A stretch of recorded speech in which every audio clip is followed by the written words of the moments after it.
الحمد لله رب العالمين والصلاة والسلام على أشرف الأنبياء والمرسلين أما بعد فأعوذ بالله من الشيطان الرجيم من همزه ونفخه ونفثه بسم الله الرحمن الرحيم رب اشرح لي صدري ويسر لي أمري واحلل عقدة من لساني يفقه قولي اللهم انفعنا بما علمتنا وعلمنا ما ينفعنا وزدنا علما فبشر عباد الذين يستمعون القول فيتبعون أحسنه أولئك الذين هداهم الله وأولئك هم أولو الألباب أعوذ بالله من الشيطان الرجيم بسم الله الرحمن الرحيم فقال الملأ الذين كفروا من قومه ما نراك إلا بشرا مثلنا وما نراك اتبعك إلا الذين هم أراذلنا بادي الرأي وما نرى لكم علينا من فضل بل نظنكم كاذبين فقال الملأ الذين كفروا پس کہا سرداروں نے الذين كفروا ان لوگوں نے جنہوں نے کفر کیا۔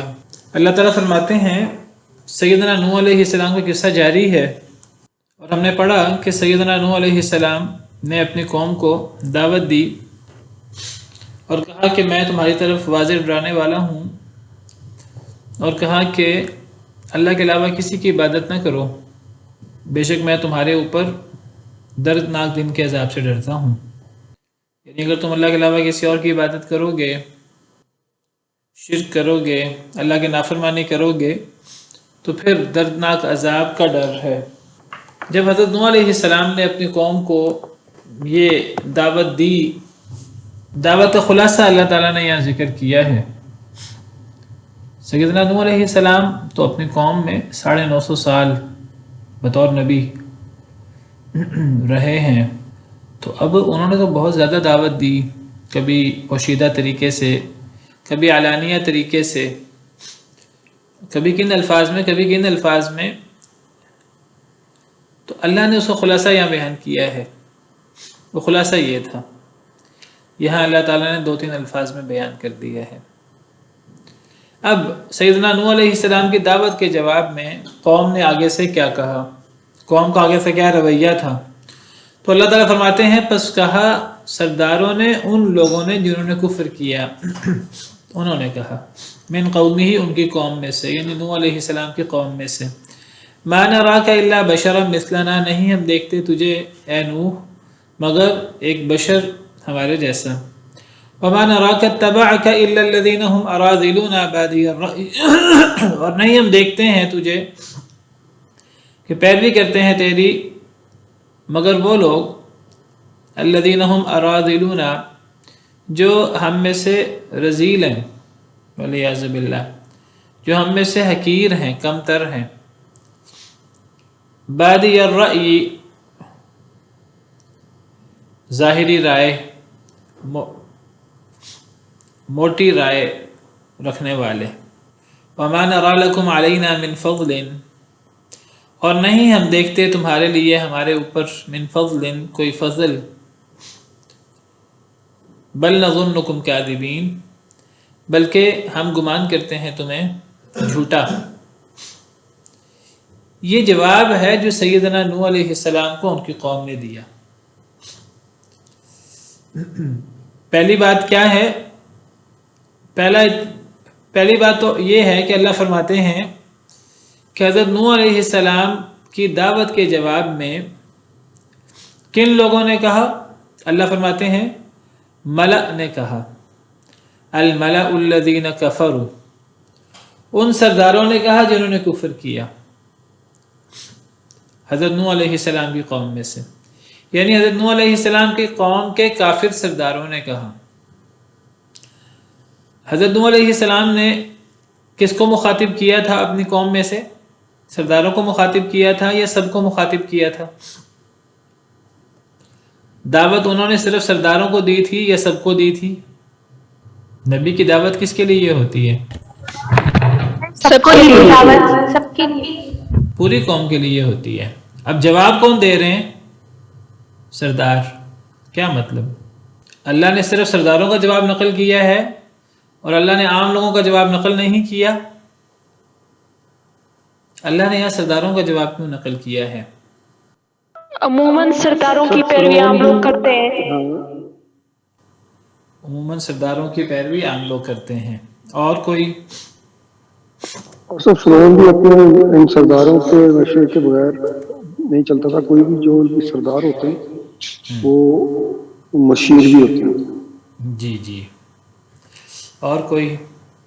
جی یہی بات ہے کہ اصل میں جو عام لوگ ہوتے ہیں انہوں نے چلنا ہوتا ہے اپنے مالدار لوگوں کے پیچھے، اپنے سرداروں کے پیچھے، اپنے صاحب اقتدار لوگوں کے پیچھے. اور حق کی مخالفت میں، نبیوں کی مخالفت میں ہمیشہ پیش کون ہوتے ہیں؟ ہمیشہ مالدار لوگ ہوتے ہیں، سردار لوگ ہوتے ہیں. سردار لوگوں کو اپنی سرداری کا، اپنے مال و دولت کا، اپنے اقتدار کا مان ہوتا ہے. تو حالانکہ ہونا کیا چاہیے تھا؟ ہونا یہ چاہیے تھا کہ اللہ تعالیٰ نے، یہ اللہ کا آپ پر کرم ہے کہ اللہ نے آپ کو سرداری دی ہے، اللہ نے آپ کو مال و دولت دیا ہے، اقتدار اختیار دیا ہے. تو جب اللہ نے آپ کو دیا ہے تو آپ کو اللہ کا زیادہ شکر گزار ہونا چاہیے. آپ کو زیادہ اللہ کے احکامات ماننے چاہیے، زیادہ اللہ کے رسولوں کا تابع فرما ہونا چاہیے. لیکن یہاں الٹی روش ہے، اللہ معاف کرے. انسان کا عجیب مزاج ہے. انسان کا مزاج یہ ہے کہ جب اسے نعمت ملتی ہے، ہم نے پیچھے بھی پڑھا اسی سورت کے شروع میں 12ویں پارے کے پہلے پیج میں، کہ جب اللہ تعالیٰ انسان کے اوپر احسان کرتے ہیں تو وہ انسان جو ہے وہ متکبر ہو جاتا ہے. وہ سمجھتا ہے مجھ پر آئندہ کوئی مصیبت نہیں آئے گی، اب یہ نعمتیں ہمیشہ مجھ پر قائم دائم رہیں گی. وہ سمجھتا ہے میں نے یہ نعمتیں اپنی صلاحیت سے، اپنے زور بازو پہ حاصل کی ہیں، میں سب کچھ کر سکتا ہوں، میں نے مال اکٹھا کیا ہے، میں نے اقتدار حاصل کیا ہے، اب یہ مال اور یہ اقتدار مجھے ہمیشہ زندہ بھی رکھے گا، مجھے ہمیشہ طاقتور بھی رکھے گا. تو انسان سرکش ہو جاتا ہے. حالانکہ ہونا کیا چاہیے تھا کہ تم اللہ کی مخلوق ہو، اس کائنات کی ہر چیز اللہ کی ہے، تم اللہ کی مخلوق ہو، تمہارے اعمال، تمہاری صلاحیتیں بھی اللہ کی مخلوق ہیں، اللہ کی دین ہے، تمہارا کوئی کمال نہیں ہے. اگر اللہ چاہتے تو اللہ تمہیں انسان ہی نہ بناتے، کوئی جانور بنا دیتے، کوئی رینگتا ہوا کیڑا بنا دیتے، والعیاذ باللہ. اللہ نے انسان بنایا، اللہ نے بنایا، جہاں اللہ نے چاہ پیدا کیا، جو صلاحیتیں اللہ نے چاہ دیں، اللہ نے ہمارے اعضاء پیدا کیے، اللہ نے ہمیں طاقت دی، عقل دی، قوت فیصلہ دی، صلاحیتیں دی. پھر ہم جو اللہ کی مخلوق ہیں، ہم اپنے اعضاء سے اور اپنی صلاحیتوں سے جو اللہ کی دی ہوئی ہیں، ہم دنیا کی نعمتیں حاصل کرتے ہیں جو اللہ کی ہیں، وہ بھی چیزیں اللہ کی ہیں، وہ نعمتیں بھی اللہ کی ہیں، وہ مال و دولت بھی اللہ کا ہے، جو بھی چیز حاصل کر رہے ہیں وہ اللہ کی ہے. اور یہ چیزیں ہم جتنی حاصل کر رہے ہیں اتنا ہمارے اندر تکبر آ رہا ہے، اتنا ہمارے اندر غرور آ رہا ہے، فخر آ رہا ہے، اتنی سرکشی آ رہی ہے. کتنا بڑا دھوکہ ہے شیطان کا. اللہ فرماتے ہیں کہ اللہ ان الانسان لیطغی ان رآہ استغنی، ہرگز نہیں، بے شک انسان البتہ سرکش ہو جاتا ہے. کب سرکش ہوتا ہے؟ ان رآہ استغنی، جب وہ اپنے آپ کو مالدار پاتا ہے، غنی پاتا ہے. میں تو کسی کا محتاج نہیں ہوں، میرے پاس تو بڑا ہی مال ہے. جو بندہ محتاج ہوتا ہے وہ سرکش نہیں ہوتا غنی شخص کے مقابلے میں. زیادہ تر، کبھی کبھی فقیر قسم کے لوگ بھی بڑے سرکش ہوتے ہیں، غریب قسم کے لوگ بھی بڑے سرکش ہوتے ہیں. زیادہ تر مالدار لوگ سرکش ہوتے ہیں، اقتدار والے سرکش ہوتے ہیں. تو نبیوں کی مخالفت میں پیش ہوتے ہی سردار ہیں، اسی لیے اللہ نے سرداروں کا ذکر کیا ہے.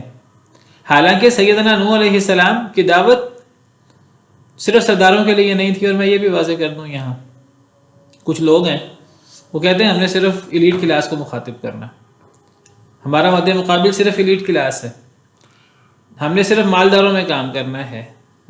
نہیں، دعوت سب کے لیے ہوتی ہے. اگر آپ کی دعوت سے ایک مالدار شخص، ایک صاحب اقتدار شخص، اسے ہدایت ہو جائے، یا آپ کی دعوت سے ایک غریب شخص کو ہدایت حاصل ہو جائے تو کیا پتہ وہ غریب شخص وہ مالدار شخص سے زیادہ آپ کے لیے صدقہ جاریہ بنے۔ دعوت سب کے لیے ہوتی ہے۔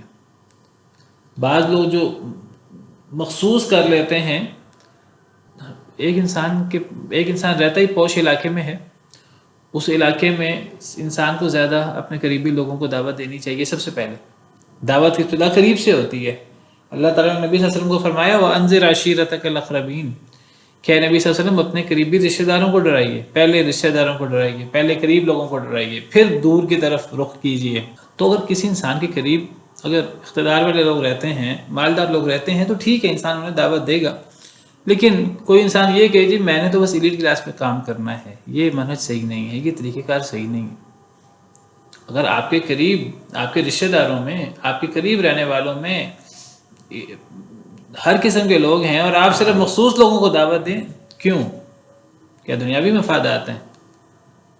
کیا آپ صرف ان لوگوں میں اٹھنا بیٹھنا چاہتے ہیں؟ آپ عام لوگوں کے اندر اٹھنا بیٹھنا، ان کو دعوت دینا اپنی توہین سمجھتے ہیں؟ اللہ نے نبی کریم صلی اللہ علیہ وسلم کو حکم دیا وَاصْبِرْ نَفْسَكَ مَعَ الَّذِينَ يَدْعُونَ رَبَّهُمْ بِالْغَدَاةِ وَالْعَشِيِّ يُرِيدُونَ وَجْهَهُ سورہ کہف میں کہ پیارے نبی صلی اللہ علیہ وسلم آپ اپنے نفس کو لگا لیجئے ان لوگوں کے ساتھ جو صبح شام اللہ کو پکارتے ہیں، ان کا مطمع نظر اللہ کی رضا کے علاوہ کچھ نہیں ہے، وہ مالدار ہیں یا وہ غریب لوگ ہیں، اس سے آپ کو سروکار نہیں ہونا چاہیے۔ آپ نے اپنے آپ کو ان کے ساتھ لگانا ہے، آپ نے ان کے اندر اٹھنا بیٹھنا ہے۔ ایک داعی کا کام ہے کہ وہ ان لوگوں کے اندر اٹھے بیٹھے جو صبح شام اللہ کو پکارے، اللہ کی رضا چاہتے ہوئے، قطع نظر اس کے کہ ان کی دنیاوی حیثیت کیا ہے۔ باقی میں نے عرض کیا کہ اگر کسی شخص کے ارد گرد سارے لوگ ایلیٹ کلاس ہیں اور اس علاقے میں غریب لوگ کم ہیں یا نہیں ہیں تو ایک الگ بات ہے، لیکن ایک انسان باقاعدہ یہ سوچے جی میں نے بس کام ہی فلاں طبقے میں کرنا ہے، اس کے ارد گرد ہر قسم کے لوگ ہیں، ہر قسم کی گمراہی موجود ہے، مالداروں میں بھی غریبوں میں بھی، تو وہ کہ نہیں میں نے صرف ایک طبقے میں کام کرنا ہے۔ کیوں؟ آپ کو پتہ ہے نبی صلی اللہ علیہ وسلم کے پاس ایک نبینا شخص آیا تھا اور نبی کریم صلی اللہ علیہ وسلم سرداروں کے پاس بیٹھے ہوئے تھے، آپ بالکل بھی آپ کا یہ ذہن نہیں تھا اور آپ صرف سرداروں کو دعوت نہیں دیتے تھے، آپ تو ہر ایک کو دعوت دیتے تھے۔ آپ سرداروں کے اندر بیٹھے ہوئے تھے اور آپ انہیں دعوت دے رہے تھے تو ایک نبینا صحابی آئے عبداللہ بن ام مکتوم اور انہوں نے آپ سے آ کر سوال کیا تو نبی کریم صلی اللہ علیہ وسلم کے ماتھے مبارک پر تیوری آ گئی۔ یہ نہیں کہ آپ غریب لوگوں سے بات کرنا پسند نہیں کرتے تھے یا آپ کو غریب لوگوں کا آنا اچھا نہیں لگتا تھا، آپ کے ذہن میں یہ بات آئی اپنی وجہ سے نہیں، میں بات یہ کر رہا تھا کہ نبی کریم صلی اللہ علیہ وسلم سرداروں کو دعوت دے رہے تھے اور میں نے ذکر کیا کہ نبی کریم صلی اللہ علیہ وسلم کی دعوت صرف سرداروں کے لیے نہیں تھی، آپ سرداروں کو بھی دعوت دیتے تھے، غریبوں کو بھی دعوت دیتے تھے، ہر قسم کے لوگوں کو دعوت دیتے تھے۔ ایک دفعہ آپ کے پاس سردار بیٹھے ہوئے تھے، اللہ کی طرف سے ایک صورتحال پیش آئی، آپ ان کو دعوت دے رہے تھے تو ایک نبینا صحابی، غریب صحابی، آنکھوں سے اندھے، عبداللہ بن ام مکتوم، وہ آئے اور انہوں نے پتا کہ کیا صورتحال ہے، کیا اہم مجلس لگی ہوئی ہے اور نبی کریم صلی اللہ علیہ وسلم کس اہتمام کے ساتھ آپ چاہ رہے ہیں کہ جی یہ سردار لوگ ہیں، یہ لوگ حق قبول کر لیں۔ انہیں نہیں معلوم تھا، وہ آئے اور آ کر سوال کیا۔ اب نبی کریم صلی اللہ علیہ وسلم کے ماتھے مبارک پر تیوری آ گئی۔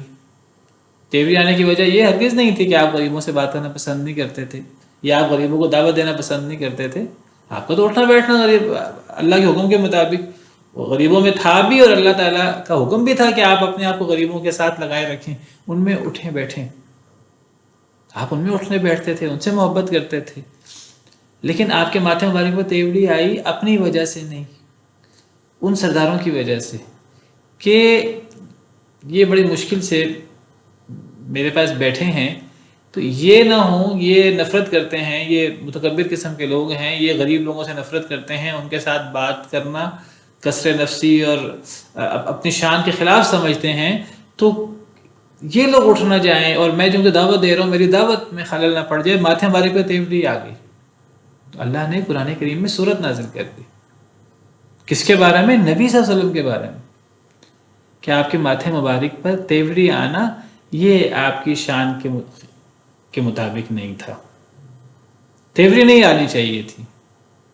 جن یہ ٹھیک ہے یہ تیوری آپ پر آپ کے اپنی وجہ سے نہیں آئی، ان قریش کے کافر سرداروں کی وجہ سے آئی، آپ نے ان کی پرواہ کیوں کی؟ آپ کو کیا پرواہ کہ وہ تو کافر ہیں، پتہ نہیں وہ ایمان بھی لاتے ہیں کہ نہیں لاتے، اور آپ کا ایک پیارا صحابی وہ غریب ہے، نابینا ہے، وہ کافر اس سے بات کرنا نہیں پسند کرتے تو نہ کریں۔ اللہ کا تو محبوب ہے، اللہ کا تو پیارا ہے، وہ آپ کی بات سنے گا، آپ سے مسئلہ پوچھے گا، آپ اس کو مسئلہ بتائیں گے، اس پر تو وہ اثر کرے گا، اس کو تو آپ کی بات سے ہدایت ملے گی، وہ تو عمل بھی کرے گا اس پر۔ اور یہ بدبخت یہ کوئی پتہ نہیں، یعنی انسانوں کے حوالے سے ہمیں نہیں معلوم کہ یہ ایمان لاتے ہیں کہ نہیں لاتے، اللہ کو تو پتہ ہے، اللہ کے علم سابق میں پہلے ہی موجود ہے۔ تو اللہ تعالیٰ نے سورہ عبسہ نازل کر دی۔ تو بات میں یہ کر رہا تھا کہ بعض لوگ جو کہتے ہیں ہم نے مخصوص طبقے میں کام کرنا ہے، یہ سوچ میں صحیح نہیں سمجھتا اس کو۔ ہاں کسی کے قرب و جوار میں رہتے ہی اس قسم کے لوگ ہیں تو ایک الگ بات ہے، انسان کو دعوت کی ابتدا اپنے قرب و جوار سے کرنی چاہیے، لیکن انسان طے کرے جی میں نے ایک مخصوص طبقے میں ایلیٹ کلاس میں کام کرنا ہے، نہیں، یہ ایک ہمیشہ سے ایک مسئلہ رہا ہے۔ اور انبیاء کرام علیہ السلام کی دعوت ہمیشہ سے تمام لوگوں کے لیے ہوتی تھی، مالدار قبول کر لیں، مالدار قبول کر لیں، غریب قبول کر لیں، غریب قبول کر لیں، یہ تو اللہ کا انعام ہے، اللہ کی طرف سے نعمت ہے، جو اس کو حاصل کر لے۔ اور زیادہ تر لوگ غریب جب وہ دیکھتے تھے کہ ہمیں ہر نبی کا دین اسلام ہوتا تھا اور ہر نبی اسلام کی دعوت دیتا تھا، جب وہ دیکھتے تھے کہ ہمیں اسلام کے اندر ہمیں عزت مل رہی ہے، ہمیں اہتمام مل رہا ہے، اور دنیا دار لوگوں کی طرح ہمارے ساتھ امتیازی سلوک نہیں ہو رہا، اور یہاں حق کی بات ہو رہی ہے اور انصاف کی بات ہو رہی ہے، جو بھی اللہ کے ساتھ جڑ جائے، وہ غریب ہو یا مالدار ہو، اس کی اللہ کے ہاں وقت ہے، اللہ کے ہاں اہمیت ہے، اللہ کے نبی کے ہاں اس کا مقام ہے، جب وہ دیکھتے تھے ان چیزوں کو تو اسلام قبول کر لیتے تھے۔ زیادہ لوگ غریب ہوتے تھے، اور وہ جو سردار قسم کے لوگ ہیں وہ مخالف بھی زیادہ ہوتے تھے، کیونکہ جو مالدار ہے، اقتدار والا ہے، پہلی بات ہے کہ اس نے وہ ویسے ہی سرکش ہے اپنے مال اور اپنے اقتدار کی وجہ سے، وہ ویسے ہی اپنے آپ کو بہت کچھ سمجھتا ہے، حالانکہ اس میں اس کا کوئی کمال نہیں ہے، اس کے مال میں اور اس کے اقتدار میں، اس کے انسان ہونے میں اس کا کمال نہیں ہے، اس کے مالدار ہونے میں اس کا ذاتی کمال نہیں ہے، اس کے پاس صلاحیتیں ہونے میں، اس کے پاس اقتدار ہونے میں اس کا ذاتی کمال نہیں ہے، تو اللہ کا انعام ہے اس پر، اللہ نے اسے انسان بنایا، اللہ نے اسے صلاحیتیں دی، اللہ نے اسے مال اور اقتدار دیا۔ وہ کیا کرتے ہیں پھر؟ وہ اپنے تکبر اور اپنے فخر کے اندر وہ ان کے لیے اسلام قبول کرنا زیادہ مشکل ہو جاتا ہے۔ وہ کہتے ہیں چلو اگر ہم اسلام قبول کر بھی لیں تو ہمیں ان غریبوں کے ساتھ بیٹھنا پڑے گا، ہم تو ان کے ساتھ بیٹھنا، ان کے ساتھ اٹھنا بیٹھنا، ان سے بات کرنا اپنے شان کے خلاف سمجھتے ہیں۔ باقاعدہ وہ نبیوں سے اعتراض کرتے کہ جی ہم آپ پر ایمان کیوں لائیں، آپ پر ایمان لانے والے تو غریب قسم کے لوگ ہوتے ہیں۔ تو بات یہ ہو رہی تھی کہ سرداروں نے کہا، یہ ایک اہم پوائنٹ ہے، ایک اہم نقطہ، آپ اس کو اپنے پاس نوٹ کریں، نوٹس کریں اس کا۔ قرآن کریم میں جہاں آپ انبیاء کرام علیہ السلام کا قصہ پڑھیں گے وہاں آپ نوٹس کریں کہ اکثر جب انبیاء کی دعوت پیش ہوگی تو جواب میں آپ کو سرداروں کی طرف سے اعتراض ملے گا، سردار جو ہیں وہ نبیوں پر اعتراض کریں گے اور بحث و مباحثہ کریں گے. اس کا مطلب یہ نہیں کہ نبیوں کی دعوت ہوتی انہیں تھی، نبیوں کی دعوت سب کے لیے ہوتی تھی. مخالفت کرنے والے، اعتراض کرنے والے، اور اعتراض کرنے میں پیش لوگ کون ہوتے تھے؟ مالدار لوگ. اس لیے اللہ تعالیٰ مالداروں کا ذکر کرتے ہیں. یہ نہیں فرمایا کہ کافروں نے کہا. کیا فرمایا؟ کافر سرداروں نے کہا. کیوں؟ مخالفت میں پیش ہی وہ تھے. یعنی بدبخت کہ خود بھی ایمان نہیں لا رہے اور اعتراض بھی کر رہے ہیں تاکہ کہ دوسرے غریب لوگ جو ابھی تک ایمان نہیں لائے وہ ایمان نہ لے آئیں. اعتراض بھی کر رہے ہیں، رکاوٹ بھی بن رہے ہیں، خود ایمان لا بھی نہیں رہے، دوسروں کو بھی ایمان لانے سے روک رہے ہیں، اللہ کے راستے میں آڑ بن رہے ہیں. اکثر آپ دیکھیں گے انبیاء کے قصے میں نبیوں کی دعوت کے بعد قال الملأ سرداروں نے کہا. الملأ سردار. ملأ کا لفظی معنی کیا ہوتا ہے؟ میم لام حمزہ. استاذ بھرا ہوا ہونا. بھرا ہوا ہونا. کسی کوئی چیز بھر جائے اس کو کہتے ہیں ملأ عربی زبان میں. جیسے اللہ تعالیٰ فرماتے ہیں قرآن کریم میں لَأَمْلَأَنَّ جَهَنَّمَ، البتہ میں ضرور بھر دوں گا جہنم کو. لَأَمْلَأَنَّ وہ اسی سے ہی ہے، ملأ سے. میں جہنم کو بھر دوں گا من الجنۃ والناس اجمعین، جنوں سے اور لوگوں سے، سب سے.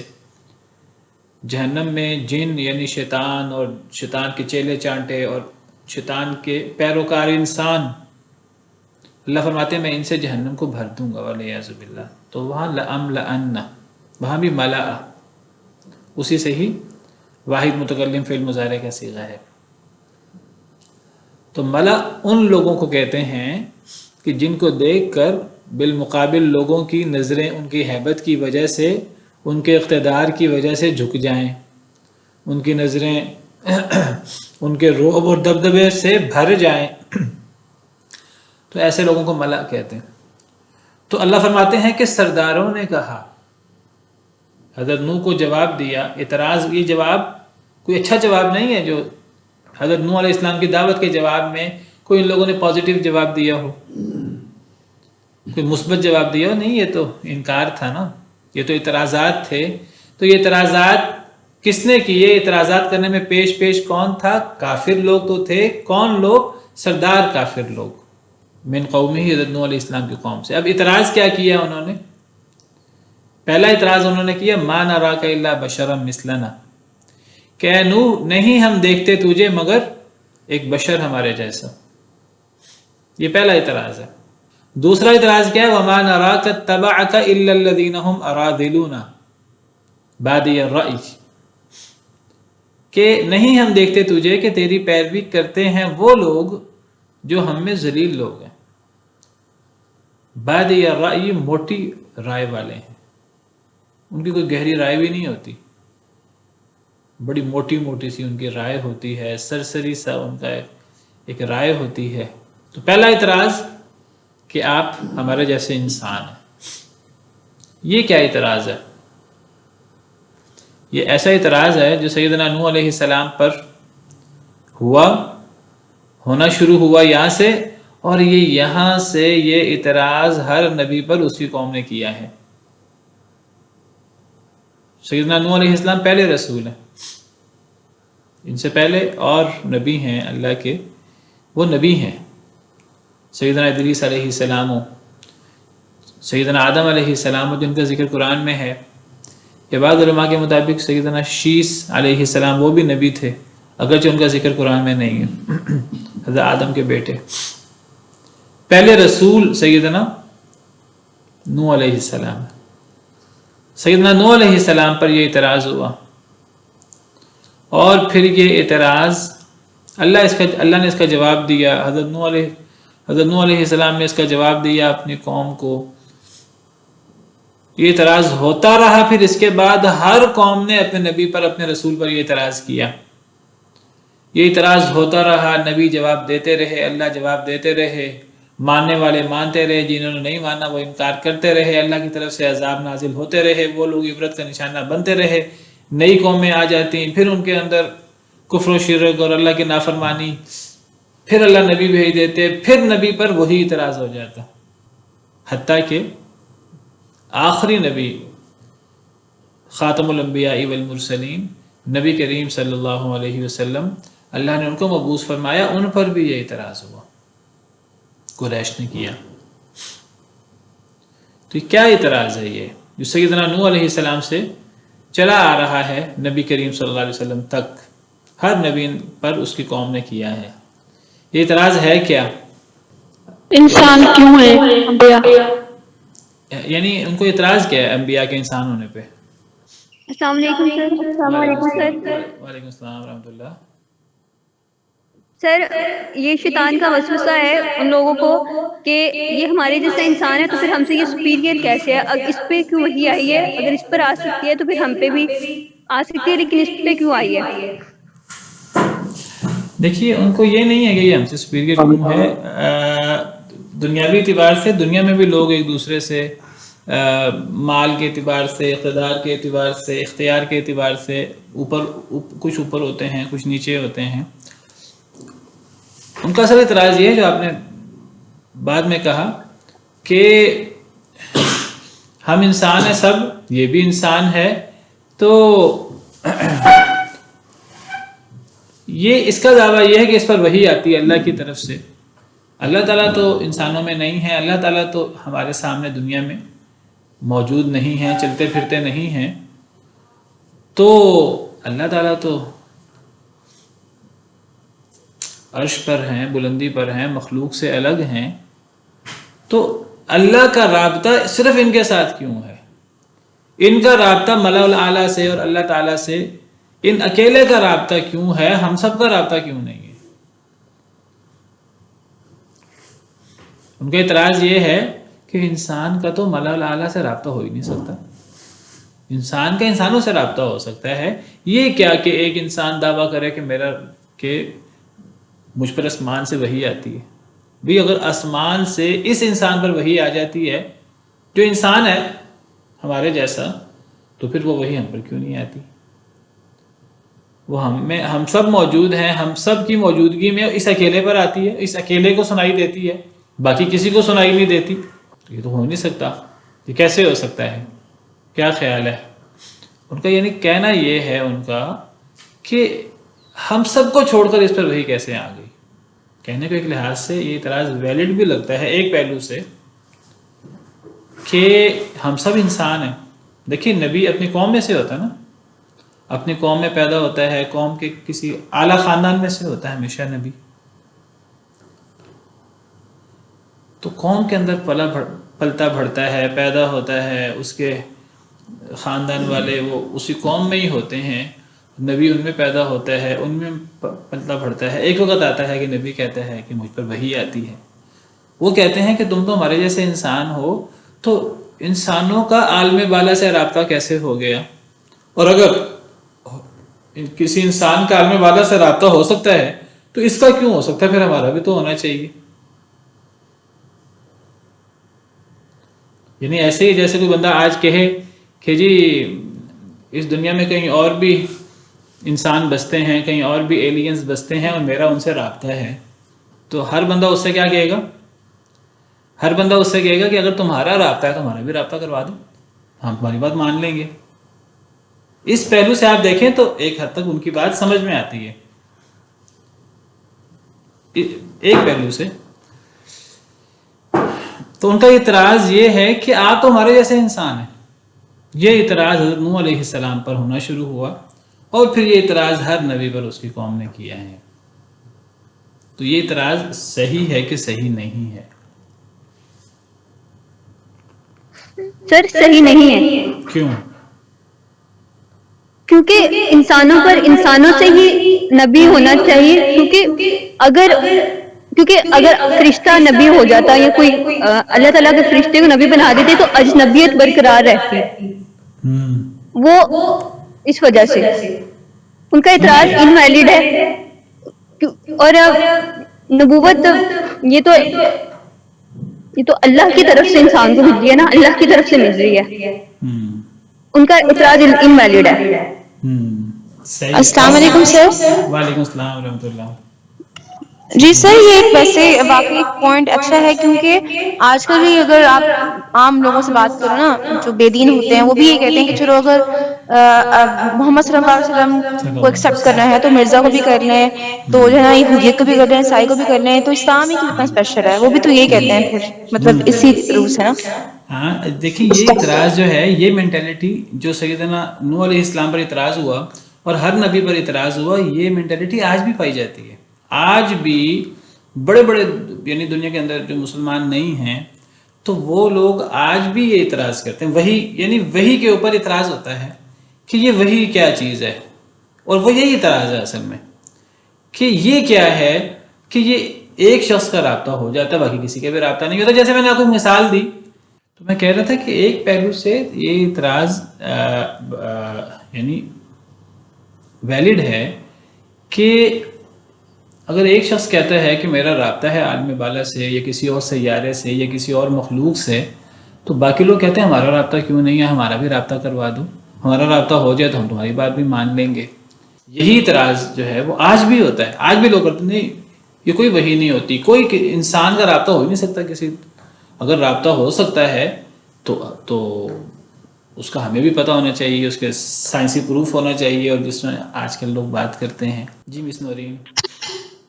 بس میں یہ کہنا چاہ رہی تھی کہ اصل چیز تو اللہ تعالیٰ اپنی اطاعت کو چیک کرتے ہیں کہ کون اللہ تعالیٰ کی فرمانبرداری کرتا ہے. جب اللہ تعالیٰ نے کہہ دیا کہ یہ انسان کی صورت میں اللہ تعالیٰ نے رسول بھیجا ہے، تو پھر اس کے ماننے میں ہی اللہ تعالیٰ کی عبادت ہوگی اور اللہ تعالیٰ کی اطاعت ہوگی، کہ وہ جس کو کہے گا آپ کا اپنا پوائنٹ بالکل نبی مان. ویلڈ ہے. یہ پہلے بھی آپ میں سے کسی نے بات کی، بڑی اچھی بات کی ہے اور بڑی مدلل بات کی ہے. لیکن اگر جس طرح میں نے آپ سے کہا کہ اگر کوئی یہ اعتراض کرے، اور اصل اعتراض ان کا یہ ہے، وہ کہتے ہیں اگر اس نبی کا اللہ سے رابطہ ہے تو ہمارا کیوں نہیں ہے. ہاں ہمارا بھی کیونکہ اللہ سے نبوت رابطہ. جی اللہ جس سے چاہتے ہیں. اصل میں دیکھیں اس کا جواب کیا ہے. پہلے اعتراض سمجھیں پھر اس کا جواب سمجھیں. یہ جواب دیا آپ میں سے کسی نے، کیا نام ہے، پتہ نہیں، ہمارا کیا نام ہے، بڑا اچھا جواب دیا انہوں نے کہ دیکھیے اگر نبی کا دعویٰ یہ ہونا کہ میرا رابطہ ہے عالم بالا سے، پھر ان کا اعتراض ویلڈ ہے، دیگر کفار کا، دیگر لوگوں کا. نبی کا یہ دعویٰ نہیں ہے. یہ دعویٰ سمجھیے نبی کا دعویٰ یہ نہیں ہے کہ میرا رابطہ ہے اور میرا کمال ہے، میں اس دنیا کے لوگوں کے علاوہ میں اور لوگوں سے بھی بات کر سکتا ہوں، میں اور لوگوں سے بھی میرا رابطہ ہو سکتا ہے اور یہ میرا کمال ہے، میرے اندر یہ صلاحیت ہے. نبی کا تو یہ دعویٰ ہی نہیں ہے. نبی کا دعویٰ کیا ہے؟ نبی کا دعویٰ یہ ہے کہ اللہ جو اس کائنات کا خالق ہے، اللہ کا مجھ سے رابطہ ہے اور اللہ نے مجھ پر وحی کی ہے. یہ ہے نبی کا دعویٰ. اللہ نے مجھے مبعوث کیا ہے. وہ اللہ جو اس کائنات کا خالق ہے، جو ہر ایک کو نعمتیں دیتا ہے، جس نے ہمیں بے مقصد پیدا نہیں کیا، تو وہ اللہ اس نے مجھے مبعوث کیا ہے، اس نے مجھے رسول بنایا ہے. اب اس میں بعض لوگ پھر اعتراض کرتے ہیں، وہ کہتے ہیں کہ جی اگر آپ کو بنایا ہے تو اور کسی کو کیوں نہیں بنایا؟ جیسے ابھی آپ میں سے کسی نے اعتراض کیا کہ جی یہ مرزا غلام محمد قادیانی پھر وہ کیوں غلط ہے، پھر فلاں کیوں غلط ہے، پھر فلاں کیوں غلط ہے. بھئی وہ اس لیے غلط ہیں کہ وہ اپنے دعوے میں جھوٹے ہیں، ان کے پاس اپنے اس دعوے کا کوئی ثبوت نہیں ہے. نبی جب دعویٰ کرتا ہے تو 7 دلائل پیش کرتا ہے، معجزات پیش کرتا ہے. معجزات نبی کے ہاتھ میں نہیں ہوتے، وہ اللہ کی طرف سے نبی کے ہاتھ پر وقوع پذیر ہوتے ہیں اور پھر اس کے ٹھوس دلائل ہوتے ہیں. جب نبی صلی اللہ علیہ وسلم نے قرآن اللہ کی طرف سے ہے، قرآن آپ پہ اترا اور آپ نبی بنے اللہ کی طرف سے، اور آپ نے لوگوں میں دعویٰ کیا کہ مجھے اللہ نے رسول مبعوث کیا ہے، تو جب لوگوں نے اعتراض کیا، قرآن آپ نے پیش کیا، اور قرآن ایک چیلنج ہے. قرآن کا معجزہ خالدہ، دیگر معجزات نبی پیش کرتے ہیں. حضرت موسیٰ نے معجزہ پیش کیا، اپنی حقانیت کی دلیل پیش کی، ایسی دلیل کہ جب وہ فرعون نے کہا کہ یہ تو جادو ہے، تو سارے جادوگروں کو اکٹھا کیا گیا، وہ جادوگر سجدے میں گر پڑے. انہوں نے مانا کہ یہ جادو نہیں ہے، یہ شعبدہ بازی نہیں ہے، یہ اس کے اندر سحر نہیں ہے، یہ کوئی اور چیز ہے. نبی تو دلیل پیش کرتا ہے نا. تو اگر نبی کا دعویٰ یہ ہو کہ میرا رابطہ ہے اس دنیا سے باہر، تو پھر دوسرے لوگوں کا اعتراض ٹھیک ہے کہ جی ہمارا بھی رابطہ ہونا چاہیے، ہمارا بھی رابطہ کروا دو. نبی کا یہ دعویٰ ہے ہی نہیں میرا رابطہ ہے. نبی کا دعویٰ یہ ہے کہ اللہ جو کہ جس نے سب کو پیدا کیا ہے، جو مالک الملک ہے، جو علی کل شیء قدیر ہے. ہم انسان ہم تو جانوروں سے بھی بات نہیں کر سکتے. کجا یہ کہ ہم کہیں گے جی ہمارا عالم بالا سے، فرشتوں سے یا اللہ سے رابطہ ہو گیا، جس میں نبی کے میرا کمال ہے. نبی تو کہتا ہی نہیں میرا کمال ہے. نبی تو کہتا ہے کہ اللہ رب العالمین کی وحی مجھ پر اتری ہے اور اللہ نے مجھے چنا ہے بطور رسول. اور نبی پھر اس کے دلائل پیش کرتا ہے، اس کے معجزات پیش کرتا ہے، نبی اس کو ثابت کرتا ہے، اور بہت سارے دلائل ہوتے ہیں. تو سوال یہ ہے کہ ایک انسان تو چلو دوسری مخلوق سے بات نہیں کر سکتا، عالم بالا سے رابطہ نہیں کر سکتا، لیکن اس کائنات کا خالق تو اپنی مخلوق میں سے کسی مخلوق سے بات کر سکتا ہے. کہ یہ پابندیاں جو ہمارے لیے ہیں کہ ہم انسان جانوروں سے بات نہیں کر سکتے، یہ پابندیاں خالق کائنات کے لیے بھی ہیں کہ وہ اپنی مخلوق سے ہی بات نہ کر سکے. اللہ کے لیے تو کوئی پابندی نہیں ہے نا. اللہ جس سے چاہے بات کرنا چاہے اللہ بات کرے. اللہ آسمانوں سے بات کرنا چاہے اللہ کو کوئی روک سکتا ہے؟ اللہ زمین سے بات کرنا چاہے، اللہ پتھروں سے بات کرنا چاہے، اللہ چونٹی سے بات کرنا چاہے، اللہ اپنے جس مخلوق سے بات کرنا چاہے، اللہ کو کون روک سکتا ہے؟ اللہ جس کو بلوانا چاہے اللہ جس کو چاہے بلوا دے. اللہ نے اس کائنات کے اندر انسان پیدا فرمائے ہیں جو اشرف المخلوقات ہیں، اور اللہ ان انسانوں میں سے کسی انسان کو چن لیتے ہیں، تو اللہ کو کون روک سکتا ہے؟ نبی کا دعویٰ یہ نہیں ہوتا کہ میرا کمال ہے کوئی. نبی کا دعویٰ یہ ہوتا ہے اللہ نے مجھے یہ اعزاز بخشا ہے اور اللہ مجھ سے رابطہ کرتے ہیں. اللہ قرآن میں فرماتے ہیں وَمَا كَانَ لِبَشَرٍ أَن يُكَلِّمَهُ اللَّهُ، کسی بشر کے لائق نہیں اللہ اس سے کلام کرے، الا وحیًا، سوائے وحی کے، او من وراء حجاب، یا پردے کے پیچھے سے، او یرسل رسولا فیحیی بإذنہ ما یشاء، یا اللہ فرشتہ بھیج دے اور وہ فرشتہ اللہ کے حکم سے وحی کرے. تو اللہ فرماتے ہیں کہ کسی بشر کے لائق نہیں کہ اللہ اس سے کلام کرے. یہ مسئلہ بشر کے اللہ سے کلام کرنے کا نہیں ہے، یہ مسئلہ اللہ کے بشر سے ہم کلام ہونے کا ہے. یہ مسئلہ بشر کا اللہ سے کچھ لینے کا نہیں ہے، یہ مسئلہ اللہ کا بشر کو دینے کا ہے. یہ نقطہ بہت اہم ہے، اس نقطے کو ذہن میں رکھیے. اللہ جس کو چاہے دے. اب سوال یہ ہے اگر کوئی اعتراض کرے کہ جی اگر یہ دعویٰ نبی کرتا ہے اور نبی کی بات ہمیں ماننی چاہیے، تو اگر کوئی اور دعویٰ کرے تو ہم اس کی بات کیوں نہیں مانتے؟ اس کی بات اس لیے نہیں مانتے وہ اپنے دعوے میں جھوٹا ہوتا ہے، وہ سب سے بڑا کذاب ہوتا ہے، اس کے پاس دلیل نہیں ہوتی اپنے دعوے کی. نبی کے پاس اپنے دعوے کی دلیل ہوتی ہے. اللہ قرآن میں فرماتے ہیں اللہ اعلم حیث یجعل رسالتہ، اللہ زیادہ جانتے ہیں اللہ کس کو اپنا رسول بنائے. اللہ نے کس کو رسول بنانا ہے اللہ جائزہ لیتے ہیں، امتحان لیتے ہیں، دلوں کا اللہ امتحان کرتے ہیں ٹھونک بجا کر. اللہ تعالیٰ جس کو مناسب سمجھتے ہیں، اللہ کی جہاں حکمت بالغہ ہوتی ہے اللہ اس کو اپنی نبوت اور رسالت کے لیے چنتے ہیں. تو جب اللہ انبیاء کرام علیہم السلام کو چنتے ہیں نبوت اور رسالت کے لیے، تو اللہ کے نزدیک وہ سب سے افضل ہوتے ہیں، اور وہ ان کے اندر ان کا قلب سلیم ہوتا ہے، اور وہ اللہ ان کو اس قابل بناتے ہیں کہ وہ اللہ کی طرف سے ان پر وحی ہو سکے. تو اب لوگوں کا یہ کہنا کہ جی ایک بشر پر وحی کیسے ہو سکتی ہے، وہ اس کو لیتے ہیں کہ بشر کا عالم بالا سے رابطہ کیسے ہو سکتا ہے. یہ بشر کا عالم بالا سے رابطہ نہیں ہوا، یہ عالم بالا سے بشر پر رابطہ ہوا ہے، اللہ کی طرف سے رابطہ ہوا ہے، اور اللہ وحی کر سکتے ہیں، اللہ سب کچھ کر سکتے ہیں. یہ کوئی بندہ اعتراض کرے کہ بھئی اللہ کا انسان سے وحی کرنا ممکن نہیں ہے، انسان کا باہر سے رابطہ کیسے ہو گیا، عالم بالا سے رابطہ کیسے ہو گیا؟ یہ انسان کا رابطہ نہیں ہوا، یہ وہ خالق کائنات جو ہر چیز پر قادر ہے اس نے انسان سے رابطہ کیا ہے اور اس نے انسان پر وحی کی ہے. وہ سب انسانوں کو ایک ایک کو وحی نہیں کرتا، کیونکہ اللہ سے بات کرنا ہی بہت بڑا اعزاز ہے، اللہ سے ہم کلام ہونا ہی کسی کا بہت بڑا اعزاز ہے. اللہ یہ اعزاز ہر ایک کو نہیں دیتے. اللہ نے یہ اعزاز انسانوں میں سے چنے ہوئے لوگوں کو دیا ہے، اور پھر وہ جو چنے ہوئے ہیں وہ اللہ کا پیغام باقی لوگوں تک پہنچانے کے مکلف ہوتے ہیں. تو یہ اللہ کی طرف سے وحی ہوتی ہے انسانوں میں سے کسی چنے ہوئے انسان پر.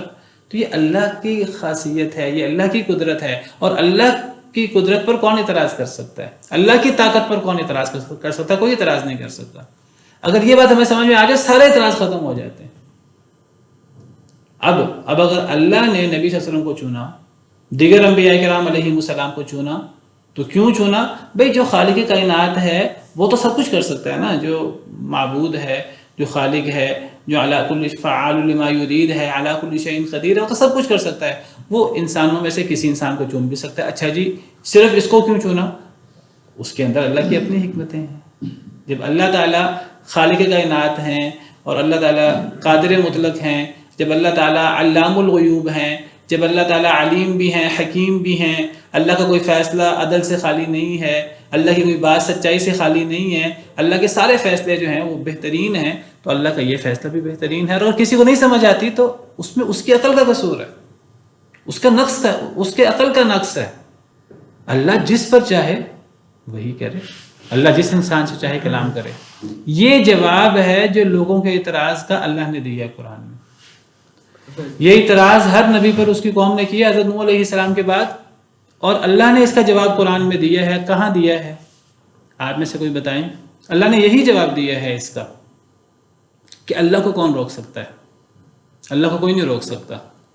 میں آپ کے سامنے قرآن کی آیت پیش کرتا ہوں، یہ ذرا غور کیجئے. باقی جو ہے نا یہ دلائل کہ وہ نبی جو ہے نا اگر فرشتہ ہوتا تو لوگوں سے مانوس کیسے ہوتا، یہ مزید دلائل ہے، یہ مزید تقویت پہنچاتے ہیں اس بات کو. اصل دلیل یہ ہے نبی پر وحی ہونے کی کہ اس میں نبی کا ذاتی کمال نہیں ہے، اور نہ نبی کا یہ دعویٰ ہے کہ میرا کوئی کمال ہے کہ میں عالم بالا سے یا اللہ سے رابطہ کر رہا ہوں. نبی کا کمال نہیں ہے، نبی نہیں یہ کام کر سکتا. یہ اللہ رب العالمین کی طرف سے عطا ہے وہی، جو اللہ کی طرف سے وہ بھی چیز ہے جو مخصوص چنے ہوئے انسان پر ہوتی ہے. اللہ یصطفی من الملائکۃ رسلا ومن الناس. اللہ چن لیتے ہیں لوگوں میں سے، فرشتوں میں سے بھی رسول اور لوگوں میں سے بھی رسول. کون چنتا ہے؟ لوگ نہیں چنتے، اللہ چنتے ہیں. اللہ جو چاہے کرے، فعال لما یرید ہے، جو چاہے کرے. اللہ کو کون روک سکتا ہے؟ اب دیکھیے قرآن کریم میں اللہ کیا جواب دیتے ہیں اس اعتراض کا.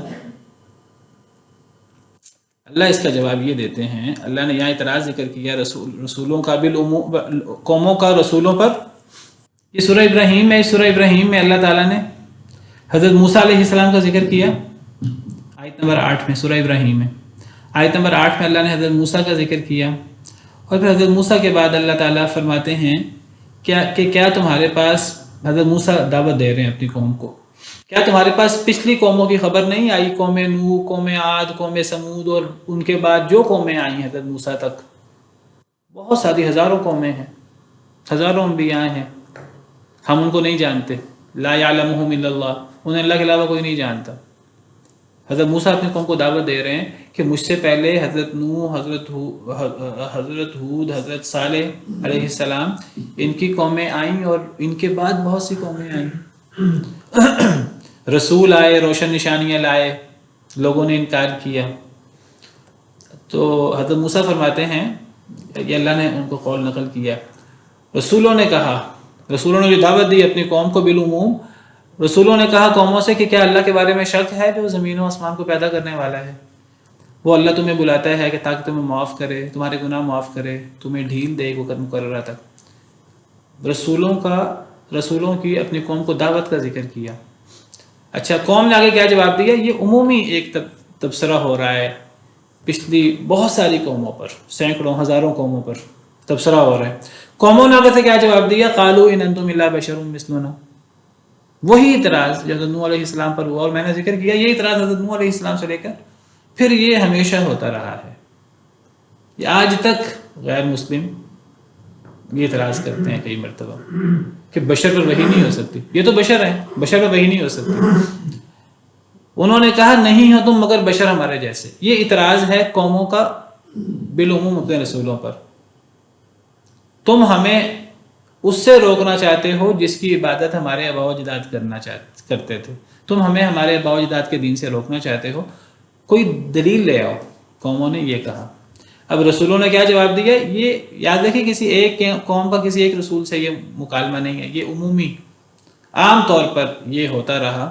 ہر قوم کا اور ہر رسول کا تقریباً یہ مکالمہ ہوا ہے.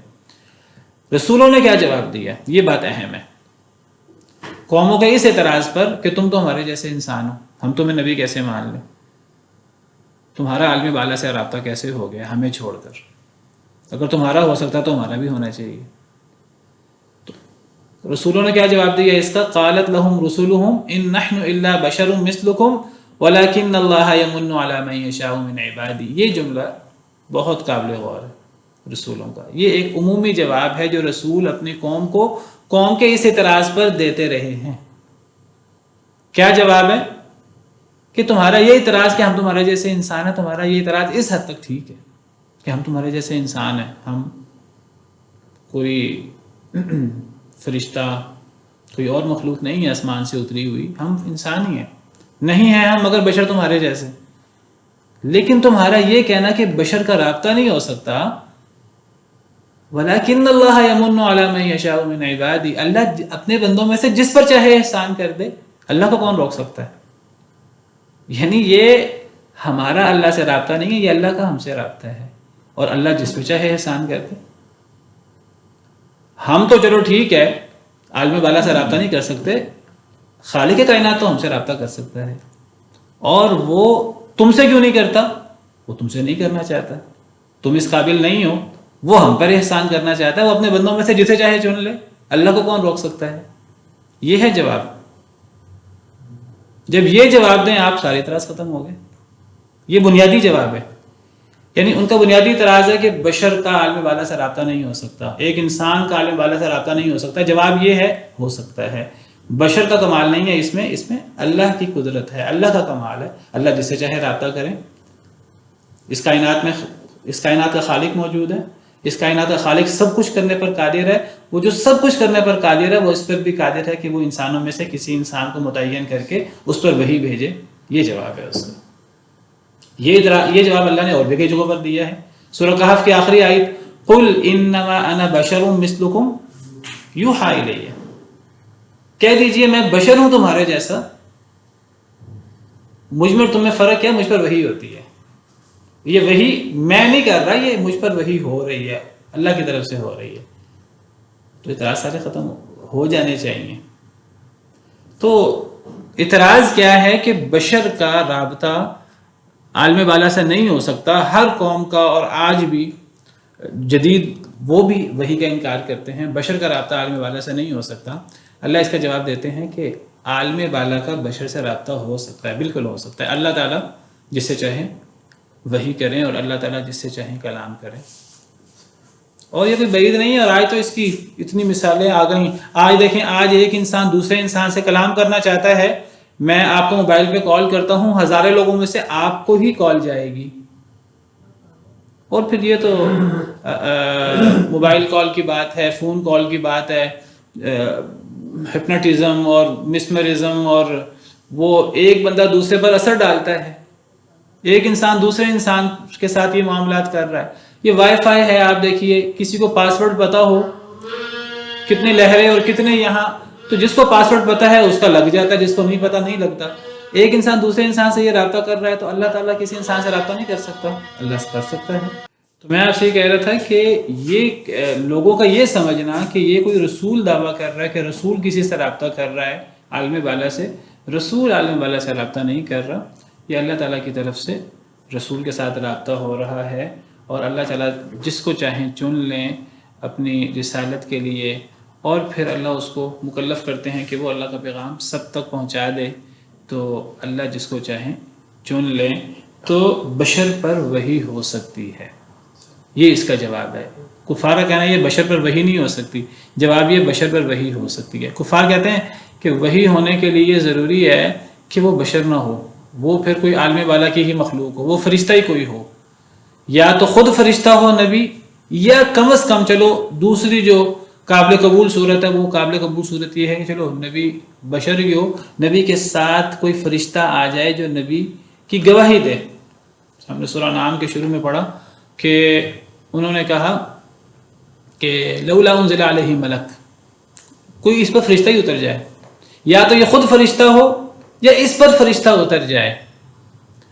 تو اللہ نے جواب یہ دیا ہے کہ یہ کہنا کہ بشر پر وحی نہیں ہو سکتی، یہ بات ہی غلط ہے. بشر پر وحی ہو سکتی ہے، اور اس میں بشر کا کمال نہیں ہے، اس میں خالق بشر کا کمال ہے، اللہ رب العالمین کا کمال ہے. اللہ جس سے چاہے کلام کرے، اللہ فرشتے پر وحی کرے، اللہ کسی انسان پر وحی کرے، اللہ کے لیے کوئی مشکل نہیں ہے. پھر مزید دلائل ہیں کہ انسانوں کے لیے رسول انسان ہونا چاہیے. انسانوں کے لیے رسول فرشتہ اگر ہوگا تو وہ فرشتہ لوگوں کے لیے اسوہ کیسے ہوگا؟ روزہ رکھنا ہے، فرشتے کو تو بھوک ہی نہیں لگتی. نکاح طلاق میں، نکاح ان معاملات میں، میاں بیوی کے معاملات میں فرشتہ کیسے اسوہ ہو سکتا ہے؟ فرشتہ کی تو شادی ہی نہیں ہوتی، ان کے اندر اللہ نے یہ سلسلہ رکھا ہی نہیں تناسل کا، شادی بیاہ کا. اس کو تو کھانا کھانے کی ضرورت نہیں ہوتی، اور 10 چیزیں ہیں. تو اللہ فرماتے ہیں اگر اس دنیا میں فرشتے ہوتے تو فرشتہ رسول ہوتا. اللہ چاہے فرشتوں پر بھی وحی کر دے، اللہ کے لیے کوئی مشکل نہیں، اللہ فرشتوں پر وحی کرے، انسانوں پر وحی کرے. تو یہ سمجھنا کہ جی بشر کا رابطہ نہیں ہو سکتا عالم بالا سے، بشر کا نہ ہو سکے، اللہ تو جسے چاہے رابطہ کر لے. تو بشر پر وحی ہو سکتی ہے، یہ اس کا جواب ہے. اسی لیے دیکھیں اللہ تعالیٰ قرآن میں جگہ جگہ فرماتے ہیں کہ ہم نے ہر قوم کی طرف ان کے بھائی کو نبی بنا کر بھیجا. وَإِلَىٰ عَادٍ أَخَاهُمْ هُودًا وَإِلَىٰ ثَمُودَ أَخَاهُمْ صَالِحًا وَإِلَىٰ مَدْيَنَ أَخَاهُمْ شُعَيْبًا. یہاں اخاہم سے مراد قبیلے کی اور نسبی اخوت ہے. اس سے مراد ایمانی اخوت نہیں ہے. اخوت 2 طرح کی ہوتی ہے، ایک ایمانی اور ایک خون کی اور قبیلے کی. نبی اپنی قوم میں سے ہوتا ہے، اپنی قوم میں پلا بڑا ہوتا ہے. تو اللہ نے جواب یہ دیا ہے کہ بشر رسول ہو سکتا ہے، بشر پر اللہ کی طرف سے وحی ہو سکتی ہے، کوئی بعید بات نہیں ہے. اچھا، کچھ لوگ ہیں آج مسلمانوں میں سے، ایک تو اعتراض ہے نا کافروں کا. میں نے کہا یہ اعتراض حضرت نوح علیہ السلام سے چلا آ رہا ہے اور یہ آج تک غیر مسلم کر رہے ہیں، آج جدید دور میں بھی غیر مسلم کرتے ہیں، ایتھیسٹ اور غیر مسلم. قیامت تک ہوتا رہے گا یہ اعتراض کہ بشر پر وحی کیسے ہو گئی. اچھا، یہ اعتراض مسلمان بھی کرتے ہیں، آپ حیران ہوں گے. یعنی جس کا جواب اللہ نے قرآن میں جگہ جگہ دیا ہے، اس اعتراض کا جواب میں نے آپ کو 2 آیتیں بتائی ہیں، قرآن میں 10 آیتیں ہیں اس طرح کی جو کہتی ہیں کہ جی بشر پر وحی ہو سکتی ہے. اچھا، آج کئی مسلمان ہیں وہ بھی یہ اعتراض کرتے ہیں. وہ اعتراض کسی اور انداز سے کرتے ہیں.